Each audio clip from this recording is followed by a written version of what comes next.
Hello and welcome to Ballykissangel. Ballykissangel Series 4, The Darkness Gathers. In September 1998, Series 4 of Ballykissangel began. Things were different. As the first episode opens, a beer tap drips into a tray. A pub, once vibrant, is dark and silent, and a sense of loss permeates. The last two episodes of Series 3, The Reckoning and Amongst Friends, both written by the show's creator Kieran Prendeville, saw the death of Assumpta Fitzgerald, feisty landlady of Fitzgerald's pub.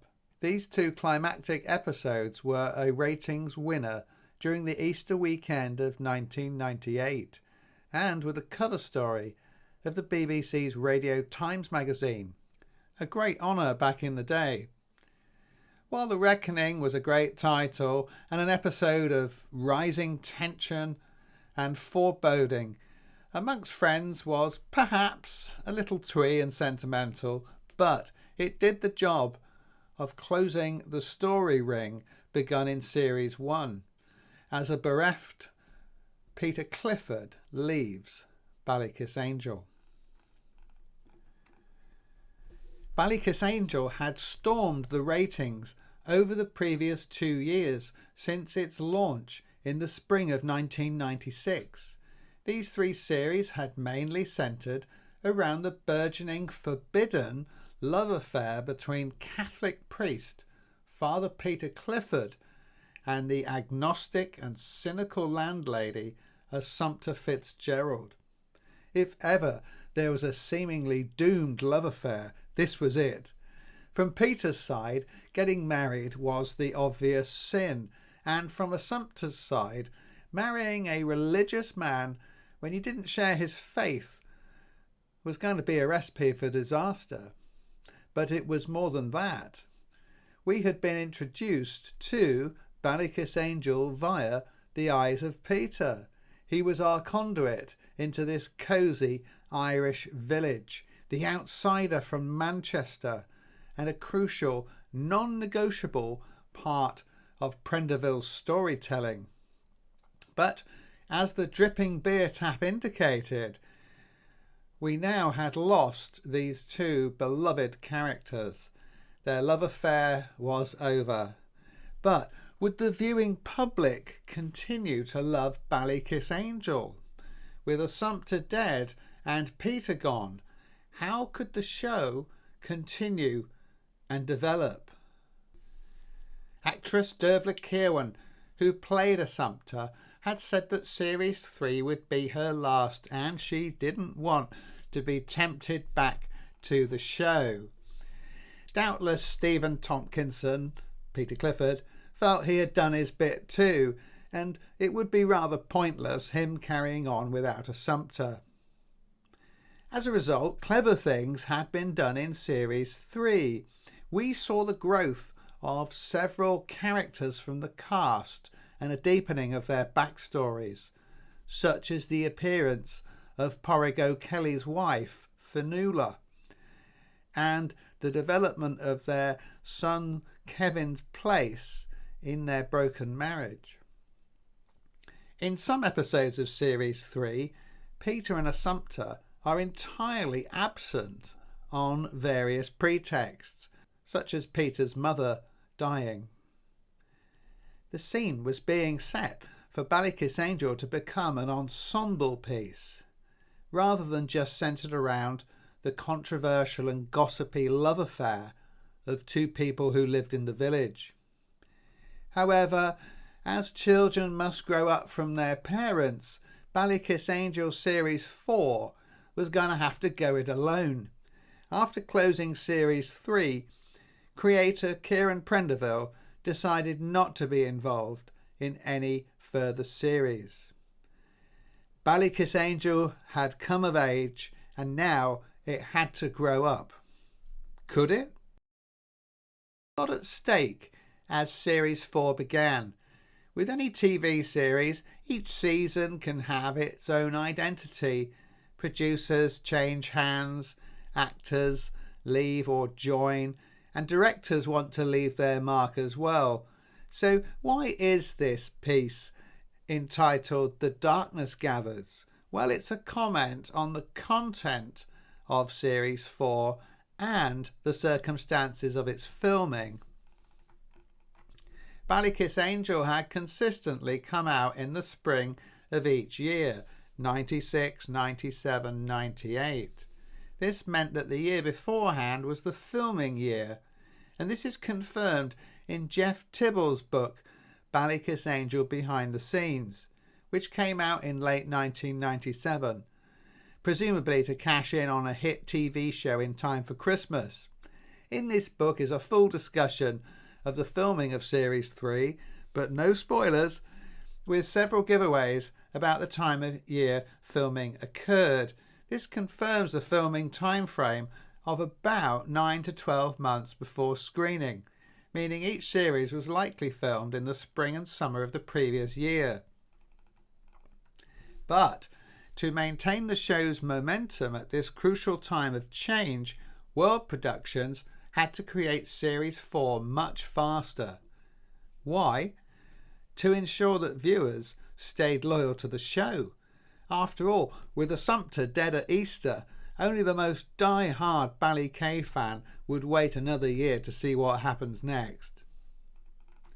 Beginning 20th September 1998, 5 months later, meant that this filming schedule had to change. And it shows. Series 4 is the most gloomy series of all 6 series of the show. There's plenty of dark skies, overcast and rain. And it's not just the vagaries of the Irish weather. It's actually to do with the filming schedule. This darkness actually becomes a feature of the series. The gloom being mirrored in the disintegrating marriage of Ambrose and Niamh Egan. And the storm caused by the arrival of their interloper, Sean Dillon. The light, airy, summer feeling of Ballykissangel from the first 3 series is often absent from Series 4. If I had to guess, I would say that the series was filmed in the late summer and autumn of 1997. And there's an outside chance it was filmed very early in the winter and spring of 1998. Without any doubt, the central figure of Series 4 is Niamh Egan, played by Tina Kellagher. Niamh had been an important character since the first ever episode, but now she has a chance to really shine with this series' forbidden love storyline. Yes, another one. We learn in Series 4 that Niamh has been married to the stiff and starchy guard, Ambrose Egan, for just 3 years. As their marriage happened in Series 1, roughly the same amount of time has passed in Ballykissangel as in real life. Although more implied than stated, Niamh is struggling to come to terms with the death of her best friend Assumpta. No doubt wondering what life is all about, she begins to find her policeman husband a bit of a straitjacket. Add to this the demands of looking after their toddler son, Kieran, and running Fitzgerald's pub, newly purchased by her father, Brian Quigley. Niamh begins to wonder if there is more to life. Happily or unhappily, depending on your point of view, within the first few minutes of episode 1, Niamh has encountered a mysterious stranger returning to an abandoned farm. His name? Sean Dillon. Now, it's said this character, Sean Dillon, was developed solely for up-and-coming UK TV favourite Lorcan Cranach, one of a long line of Irish actors who've made their mark on British TV. Cranach plays the part well.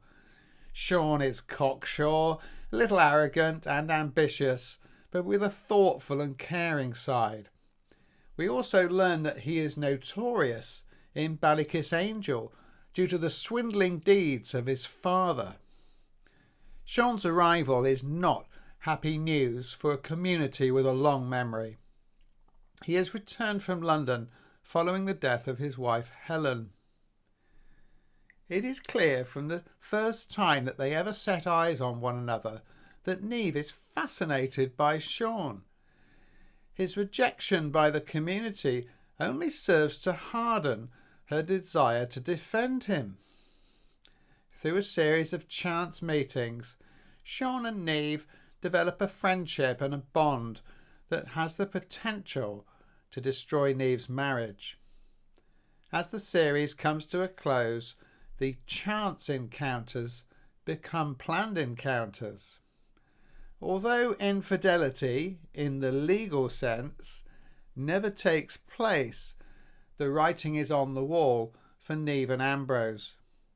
Even as Sean protests, all we did was talk. Well, Series 4 needed a strong plot device to keep up the show's momentum.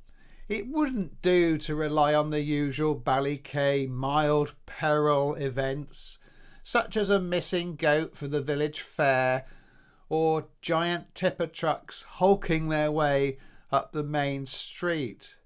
An affair is good drama. But this one is a little contrived because Niamh and Ambrose have been getting on fine in the last 3 series. If there's a faster marriage breakdown in TV history, I've yet to hear about it. And this is a shame.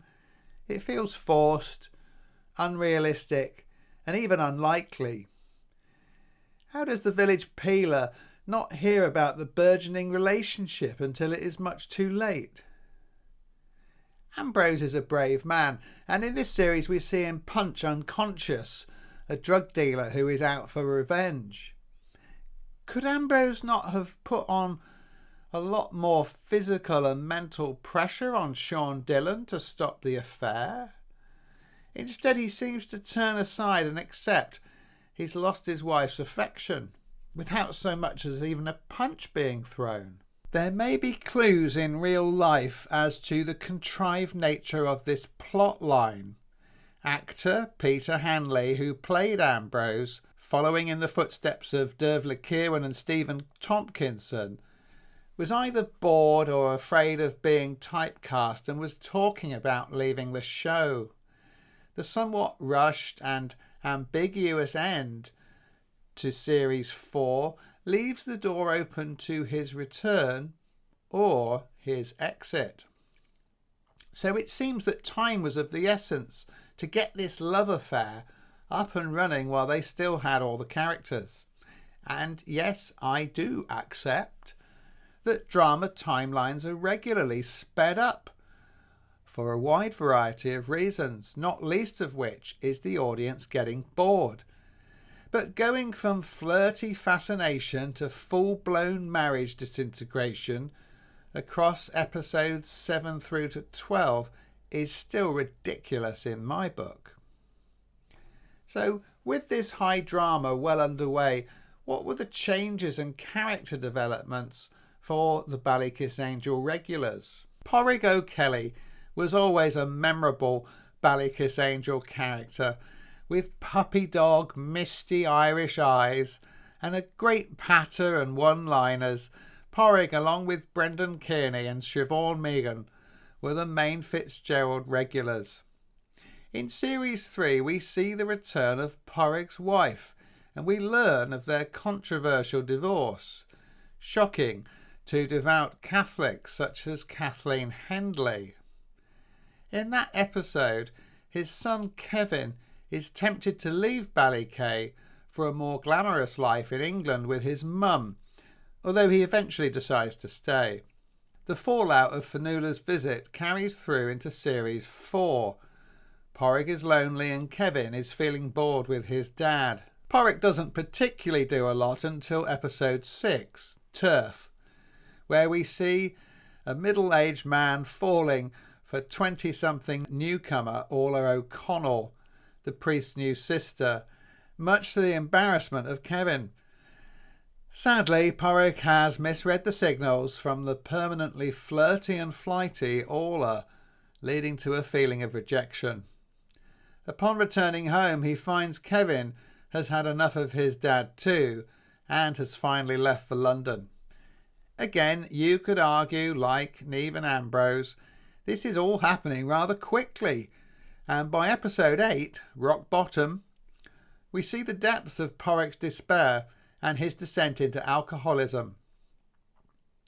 The intervention of old friends such as Dr. Michael Ryan, Siobhan and Brendan pull him out of his nosedive. In the final scene of the episode, Padraig is set to leave for London to make amends with his ex-wife and son. I have previously speculated about this series of events, and I still don't have any hard information as to why this plot line was so suddenly wound up, with Padraig effectively leaving the show with 4 episodes left to run. Peter Caffrey's health, which had been complicated up to this point, or other acting commitments are fair bets, particularly the former. I definitely think the series would have felt more natural if a 3rd episode had been devoted to Padraig's story arc, even if the ending was the same.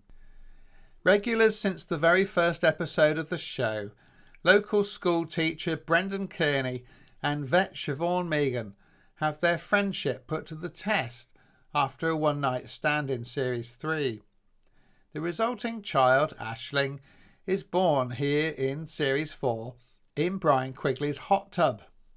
Subsequent episodes show the odd couple struggle with all the attendant wrangles over childcare between 2 perpetually single people who continue to live alone.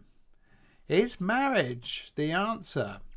Well, it nearly is, but new curate Father Aidan O'Connell, ex-monk and all-round good guy, uses his pastoral nous to divine that Sean and Brendan are not well suited, and a sham, albeit legal marriage, isn't the way ahead, despite them being seconds from the fateful I do. Ballykissangel needed characters like Brendan and Siobhan to ground the show in familiarity, and in fairness to actors Gary Whelan and Deirdre Donnelly, they brought mild drama, lots of humour, and often a crucial listening ear to other cast members.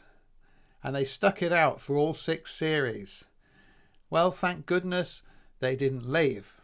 If someone had been watching Ballykissangel from Series 1, the loss of Peter, Assumpta and now Padraig must have felt devastating, as the show lost a quarter of its regulars. To make Series 4 even more strange, 4 new characters also joined Sean Dillon by arriving in Ballykissangel in the first 2 or 3 episodes. Aidan O'Connell, Peter Clifford's curate replacement, his sister Orla, Sean's daughter Emma, and Eamon Burns' nephew Danny, Eamon being the local farmer. Breaking it down into simple components, the characters' jobs are as follows: replacement priest, glamorous new female lead, a young English pair of eyes, and some eye candy for the ladies in the shape of Colin Farrell, no less. Aidan O'Connell, played by Don Wycherley, is the most interesting new character. As already discussed, he has a great pastoral manner and is perceptive about the struggles of his parishioners, detecting fairly early on Ambrose's marriage problems, cautioning Brendan and Siobhan about the realities of marriage, and persuading Sean Dillon to stay in BallyK when the chips were down. He is portrayed as an unworldly ex-monk, although this character trait is effectively abandoned towards the end of the series, and he's as cool as a cucumber, collar off, chatting to some swooning teenage girls at the bowling alley, a stark contrast to the shirt and tie Ambrose, who was worried about what people might think. With his movie star good looks, Don Wycherley had his work cut out to make Aidan a rather staid parish priest, but he did a great job. Aidan's sister, Orla O'Connell, drifts into BallyK to keep Aidan company, Quite why this globe-trotting adventurer decides to do this isn't really ever explored, along with just about every other aspect of her character. She appears to have found nothing out there, but as Series 4 develops, she can't find anything in BallyK either, being embarrassingly rebuffed by Sean Dillon and having to give a hard brush off to the over-amorous Padraig, who must have been twice her age and certainly over-ambitious. She does warm to local wheeler-dealer Brian Quigley, who is such a perceptive and cunning operator. He knows he doesn't have a hope, but he enjoys her company all the same. Victoria Smurfit was an attractive lead actress who seemed to be a replacement for Assumpta, although they felt like very different people.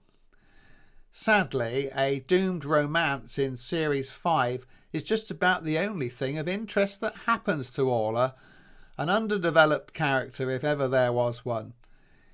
I don't believe she was asked back for the Last Drink in the Last Chance Saloon Series 6, and I doubt she would have bothered, to be honest, with Orla's appalling lack of character development.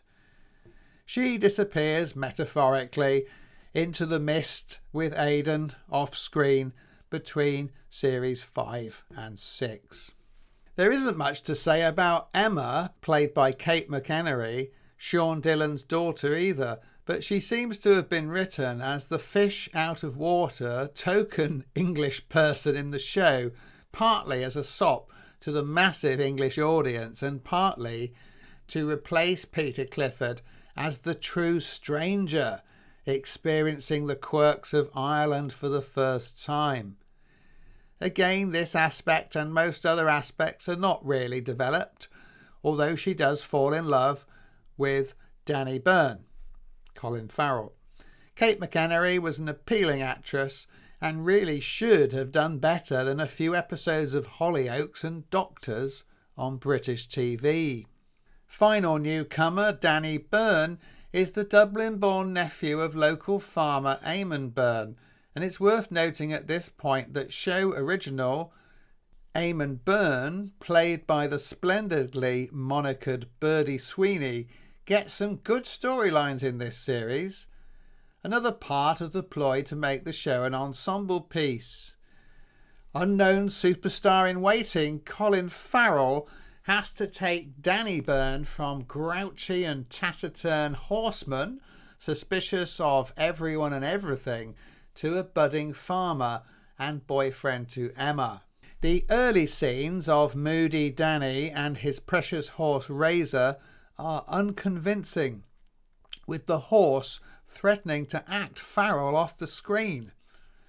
Happily, once he's got his shirt off and wrestling with some sheep, young farmer Danny grows into a character the audience start to warm to. These 4 new characters, plus Sean Dillon, are a brave attempt to broaden the appeal of the show. Youth audiences, perhaps? But back in 1998, I found it all a bit too much to take in, and still do. Aidan, Orla, Emma and Danny are not particularly well developed during their time on the show, and it all seems a bit of a waste, really. Sean Dillon's character fulfills a vital role in Series 4 and to some extent Series 5. As the unwanted prodigal son, there is history between his family and others in Ballykissangel, stretching back decades. We find out that land belonging to Eamon and Padraig's families was seized by Sean's father, not in a random act of greed and intimidation, but in something more subtle and pernicious. Sean's father acted as a creditor to these families as they slid into debt, usually from drinking. The land grab was his way of settling the debts. This is a good old Irish feud, of which there have been many over the centuries, and it's a decent plot line. Even though Sean hated his father, fleeing to London to escape him, and eventually marrying Helen, the returning Sean as the sole Dylan representative, is the object of hatred in the eyes of the O'Kellys and the Byrnes, in the shape of Padraig and Eamon. And, to some extent, Brian Quigley as well, whose knowledge of local history's movers and shakers appears to be unmatched. The land feud is a good way of grounding Sean's new character with the regulars. Unlike Aidan, Orla, Emma and Danny, Sean isn't really a newcomer. It's just that we've never seen him on screen, and his character feels part of the show more deeply as a result. The hatred is real, ignored by Padraig and spat at by Eamon. However, as part of Sean's journey into the past and escaping the shadow of his late father, Sean's not attached to this contentious land, and he's willing to make amends, just as long as the other two are at least reasonable with him. We never see Padraig resolved to Sean before his untimely departure to London, but happily Eamon is reconciled, and it's a great scene. Eamon is sick in bed with a bad ankle after a fall, following the reveal that he's been grazing his sheep on Sean's contentious land. Well, he receives a visit from Sean, who offers to sell him the fields back for the sum of 1 penny. "Is that for each or the both of them?" retorts Eamon, still very hostile and sceptical, despite Sean's generosity. Eventually agreeing, the still hostile Eamon shouts after the departing Sean, "This doesn't change the past." And in a TV line for the ages, Sean retorts under his breath, "It beats me how you do that." It's a wonderful scene, a wonderful line, and it's BallyK at its very best. The hostility is real, and the ending of the hostility, like real life, is a process, not a Damascene moment. Even as they bury the penny, literally, in the field, Eamon is still harping on about the injustice of what Sean's father did, much to the embarrassment of the attendant Danny and Emma, and the resigned bemusement of Sean. However, at the conclusion of his little speech, Eamon finally resents and tells the Dylans they will always be most welcome guests. I think it's this realism that sets apart Ballykissangel from its rivals. Funny, silly, and sometimes deadly serious. Yep, Ballykissangel Series 4 was a different show, but it still had heart. The final sequence I would like to focus on occurs in episode 12, The Final Frontier. Written by Robert Jones, this climactic episode of the series begins with unusual weather events across the village. Yet another mysterious character appears, known to Liam and Donal as Uncle Minto. Minto is a truly ridiculous character, even by the sanctified standards of BallyK, where oddballs seem to roam into town on a rota basis. Stretching the show's semi-realism to absurd lengths, Minto is on the hunt for aliens, who he believes are going to land in Sean Dillon's field. Although the episode is shaping up to be close encounters, events turn more brief encounter as Sean and Niamh spend time together in the countryside before being caught out by the approaching rainstorm. Niamh, returning to her pub, Fitzgerald's, in Sean's van, is seen by Ambrose, who rightly wonders what on earth his wife has been doing. However, Niamh has little to offer Ambrose by way of explanation, except grumpiness. As the approaching storm gathers pace and darkness falls, Ambrose drives out to Sean's to confront him. Backlit by lightning, in the torrential rain, Ambrose refuses to come into Sean's house and effectively drags Sean out into the downpour. Ambrose makes his accusations about Sean's malign intentions. Sean protesting his innocence all the way. "There's nothing between us," says Sean. "Us? Who is us? Us is me and Niamh," retorts Ambrose. A punch in the nose would have been in order, but it's out of the question for a guard. So, as the storm climaxes, Ambrose drives away. And an old tree crushes Sean's cottage. Like Peter losing Assumpta, is this also God's way of warning Sean of the consequences of his sinful behaviour? As a show, the above sequence is a true one-off.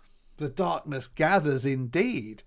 Sure, the rain had hammered down many times before. This is Ireland after all. But the thunder and lightning backdrop of this moment of high drama remains a standout BallyK moment. The only slight detraction being that nothing in particular happens as a result of this showdown. Niamh hasn't been won back, but neither has she been pushed into Sean's arms either. Bizarrely, in an act of community spirit that permeates the show, the ruined Dillon cottage is repaired by the villagers. A party is held, and Sean is encouraged to stay on, despite threatening to leave. The series ends with Ambrose finally being given the courtesy of a heart-to-heart with his errant wife. Realising that he is the no one in the burgeoning affair, Ambrose watches Niamh leave for the Dillon party. Her parting shot is telling Ambrose that she's sorry, but she doesn't know what she wants to do. The final scene sees Ambrose arrive late to the party, only to see Sean and Niamh dancing around the fire. Your view about the success of Ballykissangel Series 4 will depend on what you thought of Peter and Assumpta's love affair throughout the first 3 series. I imagine that most viewers were captivated by the will they, won't they storyline. I was. It was the glue that held the show together. Like great bands that lose their lead singers, both parties think they can go it alone just fine. No doubt the remaining cast cherished the opportunity to move out of Peter and Assumpta's shadow and develop their characters and live out their hopes and dreams without the distraction of Peter and Assumpta. They were good actors and they had good writers. And it's interesting to note that even in series 2 and 3, many episodes weren't written by Kieran Prendeville, so he wasn't exactly a magic talisman for a good episode. The dialogue remained sharp in series 4. The Fitzgerald regulars' banter is still entertaining, and the cast regulars pretty much pick up where they left off. The daft idiosyncrasies of the previous series remain, although Donald and Liam pulling out a Sputnik satellite from the Gulf Lake is ridiculous, but it's nothing as ridiculous as Uncle Minto seeing a real-life UFO at the very end of the final episode in the very final scene. And in fact, it completely destroys the drama of Ambrose seeing Sean and Niamh dancing. Things were becoming ridiculous, and Prendeville's red line of lifelike but outlandish plots was being crossed. In fact, the UFO and Uncle Minto's storyline really spoiled what should have been a high watermark of drama, as Ambrose realised his marriage was over. What was writer Robert Jones thinking when he wrote The Final Frontier? Anyway, to console myself, I just like to think that Uncle Minto imagined that he saw a UFO. So, in conclusion, Series 4 was generally good, but it had a lot to live up to. The darker theme, as discussed previously, of the storyline and the imagery of the show gave it a unique flavour and helped propel the new format forward. Having a priest leave his vocation to take up with an agnostic and antagonistic pub landlady, only to have her die before he's had a chance to renounce the priesthood, is dramatic stuff. But Series 4 gets close to Series 3 in that respect. If you had invested a lot of time in Peter and Assumpta over the previous 3 years, you're going to struggle a little bit with the faux drama of an unrealistically fast marriage collapse. One neat aspect of the writing was to ensure that Lorcan Cranach's Sean Dillon was at the heart of nearly every major storyline, not just the adultery. Although I could never describe Sean Dillon as lovable, his was a well-written and well-acted part that remained grounded when it seemed like all around were getting a bit silly. I mentioned earlier that tricky time when a beloved lead singer leaves a band. In my view, despite a very strong showing, the heart and soul did leave Ballykissangel with Peter and Assumpta. But like a band split, we'd never have had another 3 series of BallyK if everyone just decided to call it a day at the point of the split. So I'm grateful that we did have 3 more series of Ballykissangel, and Series 4 was a particularly good, interesting and different one. If you've enjoyed watching this episode, then please check out my Series 6 deep dive. The link is below. And finally, my Great Western rating for Series 4 of Ballykissangel is 7 out of 10. Good effort. Thank you so much for watching this channel, and please consider liking and subscribing. And don't forget, put your thoughts on Series 4 in the comments below. You will get a reply. Thank you so much for watching Great Western. Bye bye. Thank you so much for watching Great Western, and I hope that you enjoyed this video. Please like this video and consider subscribing, because by doing that you will really encourage me, and there will be further insights into music, TV, tech and much more. Thanks so much. Bye bye.